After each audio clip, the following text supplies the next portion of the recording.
Hey everybody, welcome back to Ogre Speed Shop. It's time. It is time to get the Firebird back on the road.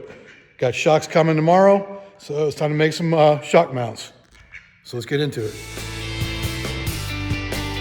Okay, so the first thing I gotta do, as usual, is get the car jacked up. I'm gonna put the ramps under the front because I need the weight on the car in order to set the pinion angle. So I'm just kind of thinking ahead, because we'll work on the rear as far as putting the shocks on. And so we're gonna put those on the ramp, that way it's good to go for setting the pinion angle.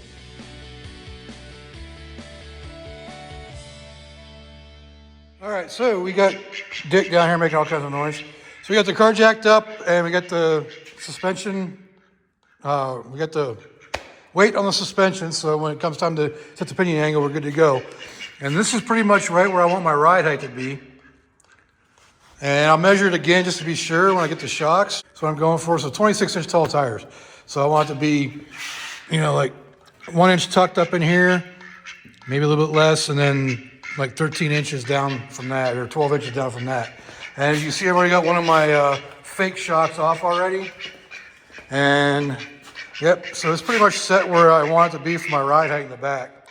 And so when the shocks get here tomorrow, we will continue this. So we'll see you tomorrow. All right, welcome back everybody. It's the next day and it is time to start getting into this because the new shocks will be here at some point today.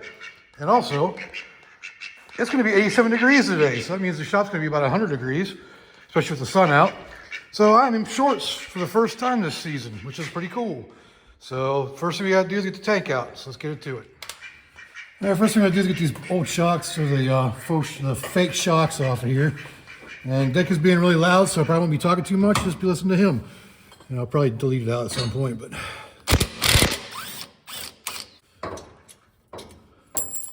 All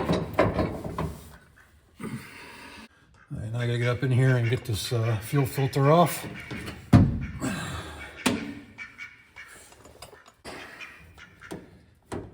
guess I can pop that one off this way. About to get wet.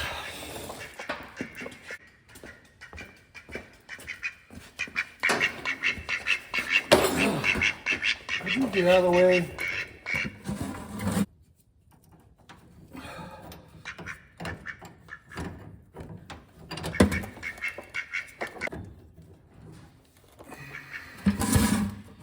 All right, now I need the tool to remove this and unscrew and get that loose in here. Screw holding this in up here. And now I just gotta get the tool to remove that.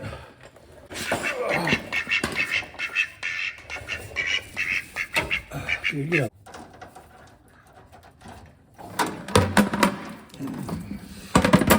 There we go. Got all that freaking fuel down my arm. Perfect. Right, so all we got left is the electrical plug up there and then the two straps, and the tank will be out.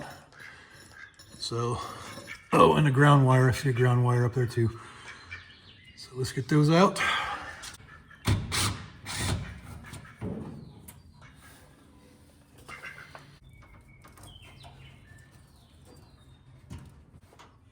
All right, so that's unplugged, these are undone. So all I have to do is drop the tank. I'm gonna go ahead and get the jack underneath it just so it doesn't fall on me, because I'm not sure how much gas is actually in it. So let's get these two 19mm straps right here.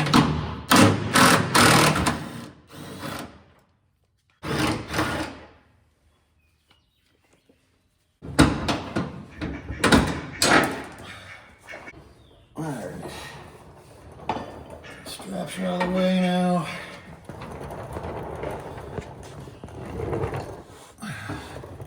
Should be able to bring this down now. Hopefully it doesn't fall.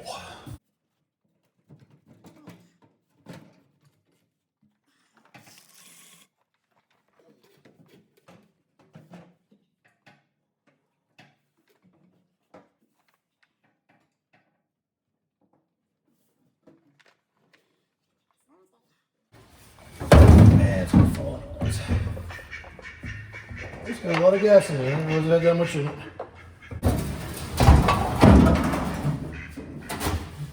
Alright. Anyways, so now we can get up in here and get the shock mounts done. I'll remove this portion of the fuel line too, because it disconnects up in here, so I should be able to take that off too, so it's out of the way. Oh boy. Probably take these straps out too, so they're out of the way. And all that's left is waiting for the shocks to get here and cutting these old pieces off that I had on here. Cool. So my buddy Dan out in San Diego came through for me here, and he sent me his old shocks. So now we can get them on the Firebird. The only problem is the actual mounts. These are 5/8, and the bearings that are on here are only 1/2 inch, so they don't fit. But I ordered the bearings that go in here, so you can press these in and out. So I ordered the 5/8 bearings to go on this. So that ain't gonna stop us. We can still make the mounts with what we have here, and we'll just go from there when we get it on. But we just gotta figure out a way of mounting this and setting it up. So, all right, so up under the car now. I got the new shocks kind of sort of mocked up. Well, not mocked up, but bolted in with a 1/2 inch bolt just sitting in the hole. I took the mount out, and I'm just using a 1/2 inch bolt to center it. And I dropped the car, the differential down 2 inches, or about a little bit more than 2 inches, so I can set ride height, or the top, or the fully extended height right here. So now what I gotta do is make mounts up there that'll bolt to that bar that goes across there. Got plenty of room for the spring on each side. And yes, I am mounting it upside down according to this sticker, but it's right side up according to that sticker. And the reason being because that fat thing down there doesn't clear the mount down here. So I'm gonna mount it upside down. Plus it gives me access to the adjuster.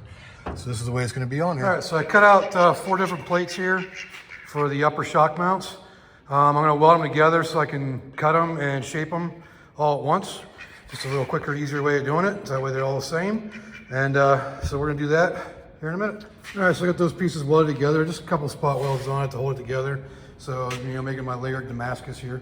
If you're doing any blacksmithing or knife forging, you know what I'm talking about. But so now I'm gonna use that to draw a pattern for the shock tabs. So the shock mount tabs for the upper shock mounts. So let's do that right now. All right, so I got the template made out, and you can see it's all 4 pieces. We go ahead and drill a hole. I'm gonna drill it for 1/2 inch for now. And the circle there is not where I'm drilling, it's actually there. Decided to go a little bit deeper because it's gonna be a 5/8 hole eventually. So, see my little countersink or punch right there. That line right there. So we're gonna drill that out in the drill press. So one of the things I love about using a drill press is you don't have to worry about, you know, drilling pilot holes as much. You can go right to a bigger drill, start drilling, because it's more stable than just doing it with a handheld. But yeah, so we just gotta drill those holes out.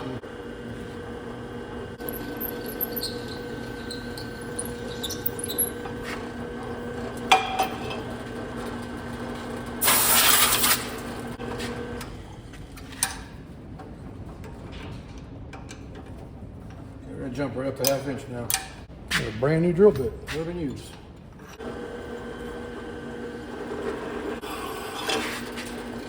Yeah, I thought that might happen. I should hold it now.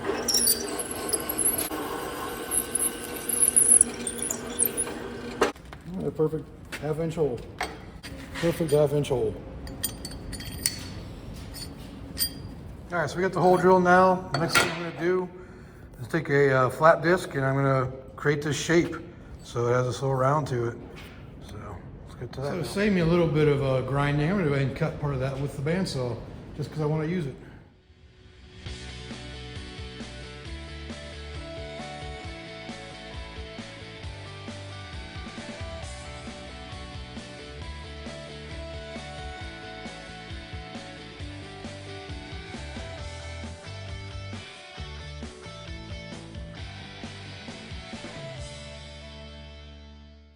Well, that'll do for now. It's not perfect, but it gets the job done. And until somebody decides to send me one of those freaking, plasma cutting tables that does all the stuff for me, then I got to do it by hand. So, but that'll do it. And I'm just going to break them apart. Shouldn't be that hard because it's only down to this area here where it's spot welded. So they should break apart pretty easily. And no, they're not perfect, but they will work. All right, I haven't been filming a whole lot because I've just been modifying these tabs for the upper shock mounts. And you can see where they went from that big tab to what they are now, because I've gone through a couple different ideas as far as how to mount them. So all four of them are here. They're all the same now. I got a nice little curve for the pipe or the tube that's on the top of the cradle. But I can't mount them up yet because I am waiting on the new bearings, the 5/8 bearings for the shocks, because these are only 1/2 inch. So I can mock everything up and get it up in there and give you an idea what it's going to look like, but I don't have the right size. This is the actual shock mount, and that doesn't fit in there. It's 1/8 of an inch too small. But they're on their way. The shipping label's been created by Ridetech, so we'll see when they get here. Hopefully they get here before the end of the week. But yeah, I just wanted to show you that and where we're at on those tabs. Okay, hopefully you'll be able to see this. I just banged my head. That was awesome. But this is what we're looking at now. So the shock will be up there against that bar, and then mount it down here and get a nice angle to it. Not too much, not too little. Just enough room for the nut to be up here. I might dent in the ball or the floor a little bit. Just leave it out like that. So, and quit focusing here. So that's what we're looking at now. It should work fine. So in preparation for the new parts to come in, we're going to go ahead and press these bearings out so they're out and ready to go when when the new ones come in. The first thing we need to do is remove the snap ring. I think we're going to have to use the hydraulic press to get these out. I tried to hammer it earlier and it didn't work. So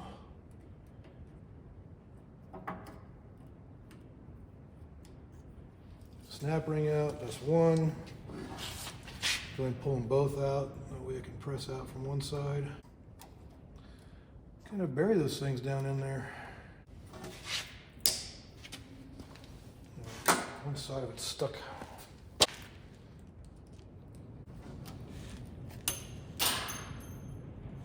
See it? Wow, I can't believe actually that thing flew like that and it landed where I could find it. Look what I found. Caution, over the hill driver. Got this for my 40th birthday. Hard to believe that was 10 years ago. All right, so those are both out, so now you can press those out. All right, so it's time to press these things out. So I'm using a 1-inch socket for the bottom for it to be able to press that, so it goes around the whole edge there, and I'm using a 19mm 3/4 socket to press it out.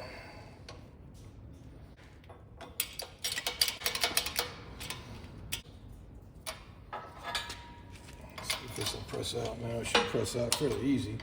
Yeah, there it goes. Real easy. Boom. That's all it takes to get them out. Probably could have hit it with a hammer too and made it come out easy too, but there you have it, the little bearing. It's held in with the clips. And I'm glad I'm replacing it because they're kind of worn out a little bit. These are used shocks, but they're good. They're in good shape. But that's definitely needs to be replaced. We just got 3 more to do. And there you have it. All 4 bearings out. So just gotta wait on the new ones. It's always a waiting game with building cars. Why is that? Got an exciting delivery today. We got our bearings for the new shocks. So now we can get the shocks installed on the Firebird and get this thing back on the road. So let's get into it. All right, so I might have got a little excited and I already installed one of the bearings on this shock here. So I'm gonna show you how I do it and how you go about getting everything on there. So let's do that right now. All right, so the first thing you want to do is take one of your clips. You want to get it installed on one side. So you just stick that in there using your, what are these things called? Retainer clip pliers? God, wait. Snap ring pliers. God, I kind of think what they were called. So you get that down on one side, make sure it's in the groove. And you flip it over, you take one of your bearings and you start it in there. And I discovered that a 3/4 inch socket works the best. It fits right around it and fits right down in there. So let me make sure you still got good view. So now I just go and tap it in till it hits that clip.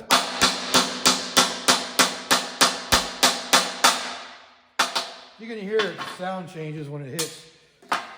Then at that point, you take your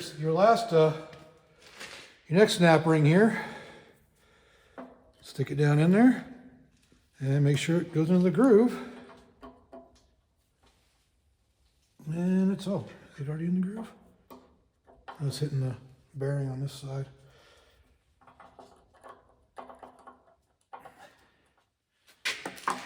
You get a little tap to get it into the groove. There it goes.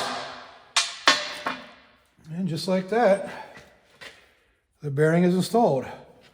Now, you take the bolt and the mount and put one of your spacers on there. You want it so the small side is facing towards the shock. It goes up through there. Your next spacer, your next mount, and that'll do it. One of the things I was doing here is making this bolt so it fits all of the bracketry to where it's on the shoulder, and I'll explain it a little bit better when I get all the parts together. However, to do that, I need some of these fat washers, but they're a little too big diameter, so I'm going to bring them down close to the diameter of the actual bolt head, because that way it'll give it more swivel room for the shock in the upper mount. And I'll explain that again later once I get this done. But I'm using a drill press and a paddle wheel to bring those down a little bit in size. So you'll get an idea when I'm done. This is how I ground those washers down to be the size I need them to. Just a 5/8 bolt and bolt it all together, and then on the drill press, ground down the size. So that should work and give me a lot more clearance. All right, so as you can see, with all that together now, it reduced the size of the diameter of these washers from that size to that size. It's kind of hard to see. But the reason being because it needs to be able to move in there, and when they were that full size, they couldn't move. So that's the reason why. Okay, so the next thing I'm gonna do is cut the end of that bolt off, so only that amount of, just a little bit past the end of the nut will be there because it's so close to the floor of the car when they're installed. So you cut off the excess. Okay, so I cut the end of that off. I'm gonna show you a neat trick I have for cleaning up the ends of these bolts, but I gotta take it apart first. So just taking it apart is gonna clean it up going out, but I'm gonna show you how to clean it up and make it look nice. All right, so what I got here is a cool little chamfering tool for doing ends of bolts. So we're just gonna use that real quick.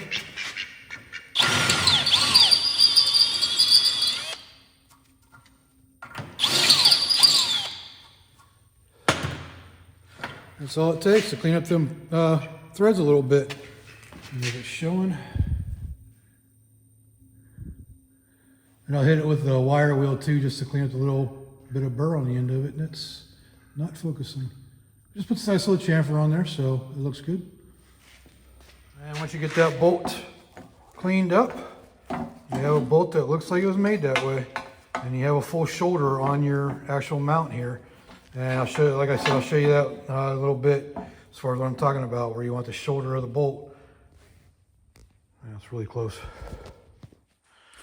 Where you want the shoulder of the bolt to be on the actual mount, so that way it doesn't wear into the threads.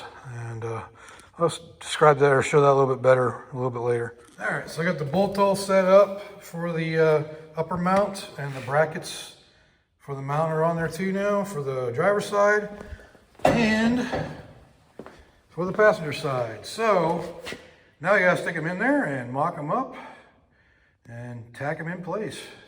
Ooh, it's getting so close. All right, so we got this set up now where this can go up in there. I can tack that on. Should be good to go. Just got to get it in the right position to where, I don't know if you can see or not, but where this is centered in between the brackets. And should be good to go. It's going to be tight up in there for the nut, but it should be fine once I get it on there. But that's what it's going to be like. Nice. All right, it is on the shocks right now. It's a little bit high, but those are adjustable. I can adjust the springs down a little bit. So I'm pretty happy with that. Now everything's just kind of tacked on. But it is level and even.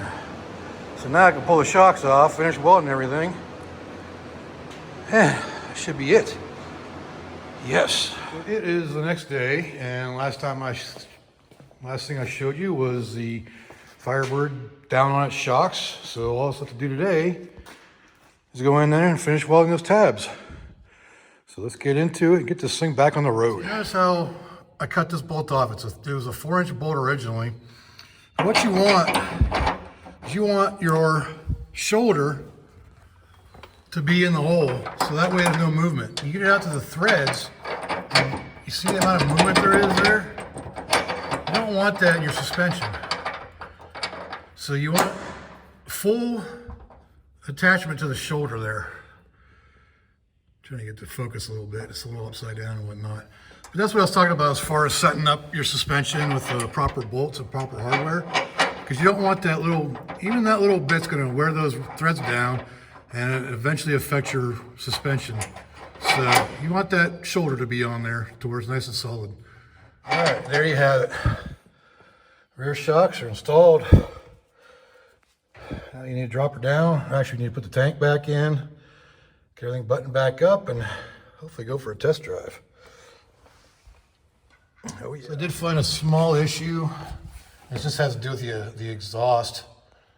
It's hitting the upper arm over there. It's a lot closer here, but you can see on this side how it lines up with the outside of the frame, where this side doesn't. It's a little bit outside the frame.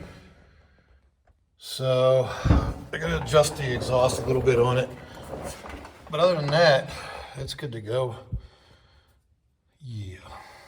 I got a set pinion angle, but I think it's actually pretty close. We'll get into that a little bit later. All right, so we got the shocks in, but I have an issue, and I gotta fix it before we can drive it. So I'm gonna have to do that first before we get everything else put back in here. And what the problem is, when I did this exhaust, I didn't have the rear end centered properly. So it is rubbing on the upper control arm up there. So what I need to do is modify this exhaust. And it's actually, if you look over here, got plenty of clearance on this side. It's not even close to hitting anything. But if you look at the way this exhaust goes, it needs to be kicked out basically this way towards the outside of the car, up in that area. So what I'm gonna do is cut it at the muffler right here and make a new piece in this center area to get that centered. So on that note, the shocks are installed, but we can't take it for a test drive yet. But this video is getting kind of long now, and I will make a quick video when I get it all back together and take it for a drive. All right, as much as I hate to leave it all hanging like this without taking it for a drive, I got to fix that exhaust problem with the it hitting the upper control arm. So if you like this video, go ahead and leave a like down there. Leave me a comment. Let me know what I can do, what I can do better, and subscribe if you haven't subscribed. And drop your phone. But subscribe if you haven't subscribed yet, and now it's not focusing. There it goes. So anyways, I don't know what my phone's doing now. But but anyways, make sure you stick around because we are going to be driving the car as soon as I get that exhaust figured out. So thanks again for watching, and until next time, I'll see y'all later.